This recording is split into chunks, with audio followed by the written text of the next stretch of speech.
Imagine waking up in complete darkness, the air heavy with strange smells, and the ground trembling from the footsteps of a creature you cannot see. No flashlight, no weapons, no fire, just you, a fragile human, in a world where everything is stronger, faster, and hungrier than you. Could you make it through a single night in the prehistoric world and before fire?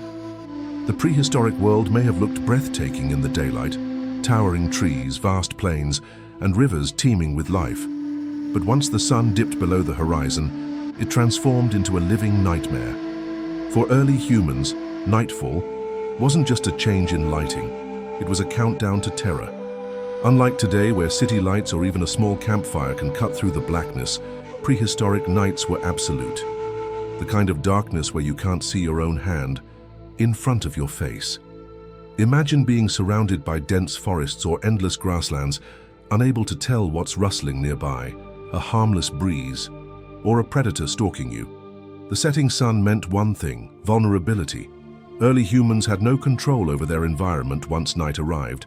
They had no reliable shelter, no protective walls, and no tools sharp or strong enough to fend off what lurked in the shadows. Their best defense was to huddle in groups, hoping safety came in numbers. But even that was flimsy protection. For predators with superior senses, the night was their playground. For humans, it was a trap.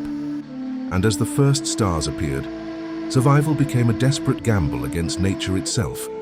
When the world plunged into darkness, the true rulers of the prehistoric night came alive. Imagine the low growl of a saber-toothed cat, vibrating through the still air. These massive predators with dagger-like teeth could silently stalk and ambush prey, their eyes perfectly adapted to low light. To them, humans weren't a challenge. We were a snack, and saber-tooths weren't the only danger. Giant hyenas roamed in packs, bone-crushing jaws ready to snap through flesh and bone. Enormous snakes slithered through forests, capable of suffocating their victims within minutes. Even crocodiles lurking near rivers were silent assassins, waiting for a careless step in the dark. Let's not forget the flying terrors.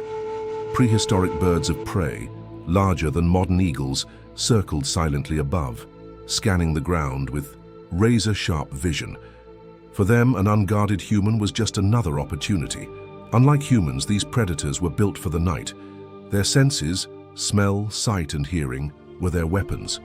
They didn't stumble in the dark. They thrived in it. Every sound, every faint movement gave away the position of potential prey. To survive a single night, humans needed luck more than anything. Because in the dark, nature wasn't forgiving. The physical dangers of the prehistoric night were terrifying. Enough, but the true killer might have been fear itself. Humans are wired to rely heavily on sight. And when stripped of vision, the mind begins to betray the body. Every rustle, every snap of a twig, every distant howl felt like a death sentence waiting in the dark. Imagine trying to sleep in those conditions. Your heart racing with every sound, adrenaline flooding your system, keeping you alert but exhausting your body. Sleep deprivation alone could weaken your chances of survival, leaving you slower, clumsier, and more vulnerable. When dawn finally arrived, fear also bred mistakes. A panicked human might sprint blindly into danger, crashing into predators, stumbling off cliffs, or wading straight into crocodile-infested waters. In the prehistoric world, fear wasn't just an emotion. It was a weapon nature used against us, and unlike predators, humans had no mental adaptation for darkness. To a saber-tooth, the night was familiar. To us, it was chaos. Each second dragged like an eternity, the silence louder than screams.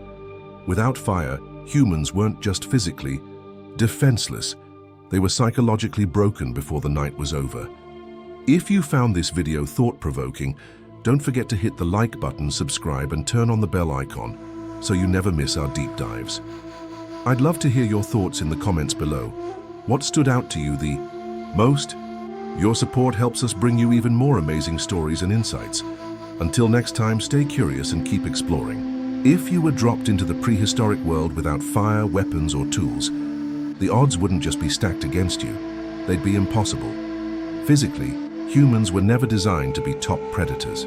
Compared to the animals we shared the world with, we were painfully fragile. Take strength, for example. Even the strongest modern human couldn't match the raw muscle of a prehistoric predator. A single swipe from a saber-tooth's paw could break bones. A giant hyena could crush through skulls with one bite. In terms of speed, we were equally pathetic. A human sprint maxes out at around 20 miles per hour, while many predators could run or leap far faster. Escape wasn't likely. Then there's the senses.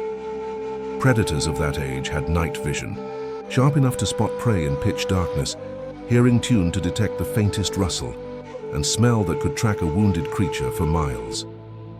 Humans. Our night vision is laughable, our hearing average, and our sense of smell nearly useless by comparison.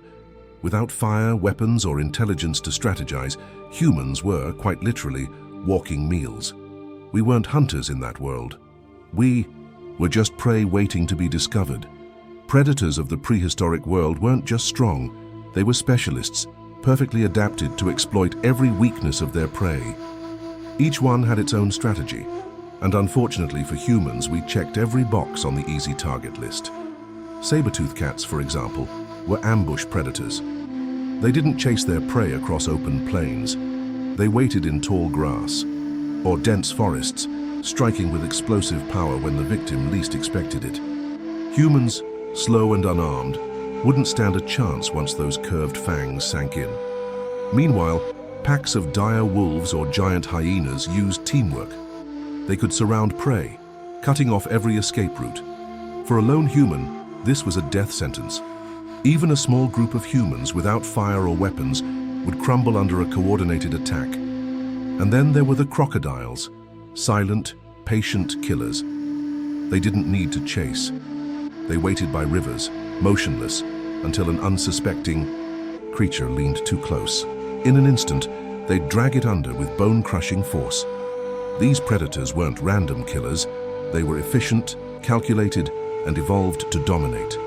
To them, humans weren't a threat. We were the slowest, weakest, most predictable option on the menu. Before fire, humans existed at the very bottom of the food chain. We like to think of ourselves as natural hunters, but in the prehistoric night, without tools or light, we weren't hunters at all. We were prey. Predators ruled because they had evolved for millions of years to thrive in those environments. They had speed, stealth, power, and senses far beyond ours. Humans, on the other hand, had none of these advantages. Our hands were too weak for climbing away from danger, our skin too thin to endure bites or claws, and our instincts too dulled compared to true survivalists of the wild. The reality is, if you placed a human in that world without fire, the odds of surviving a single night were almost zero. A lion today can stalk and kill a lone human. Imagine facing something twice as strong, with sharper fangs and no fear of us. We weren't predators until we found ways to outsmart nature.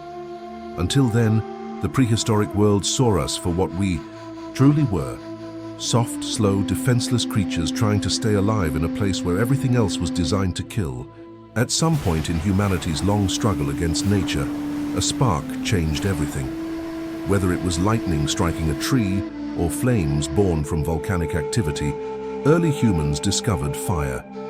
And for the first time, the balance of power began to shift. Fire wasn't just light in the darkness, it was hope.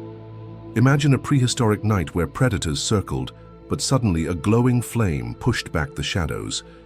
The same darkness that once swallowed humans whole now became manageable. Fire extended the day, gave warmth against the cold, and most importantly, created a boundary that predators instinctively feared. But fire was more than survival. It was transformation.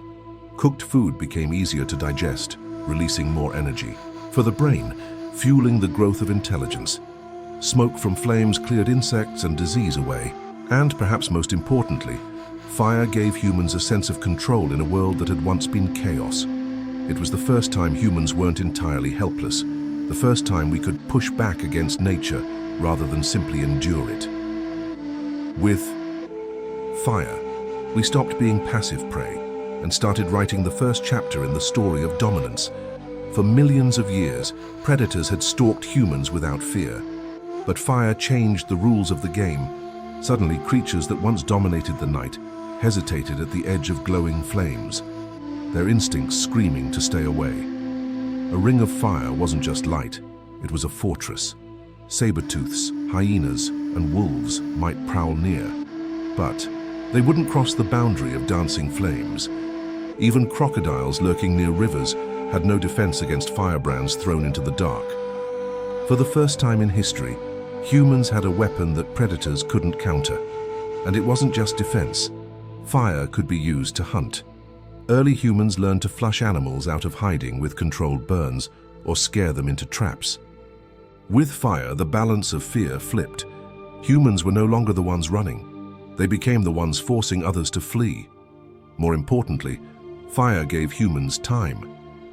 Time to rest, time to think, time to plan. Predators had strength and speed, but humans, shielded by fire, could finally develop strategy. That edge, the ability to plan ahead, was the foundation of what made us truly dangerous. Fire didn't just keep humans alive, it shaped who we became. With fire, we could cook food, unlocking nutrients that fueled the growth of larger, more powerful brains. This wasn't just survival, it was evolution in motion. Our intelligence sharpened, our ability to cooperate expanded, and our place in the natural order shifted forever. Around the fire, humans found community. Stories were told, knowledge was shared, and bonds were formed. Fire gave us more than warmth, it gave us culture. It became the center of human life, transforming scattered groups of vulnerable prey into tribes capable of planning, building, and dreaming of more than just surviving the night. Predators that once stalked us learned to keep their distance. The night, once a terrifying realm of fear, became a time for gathering and growing stronger.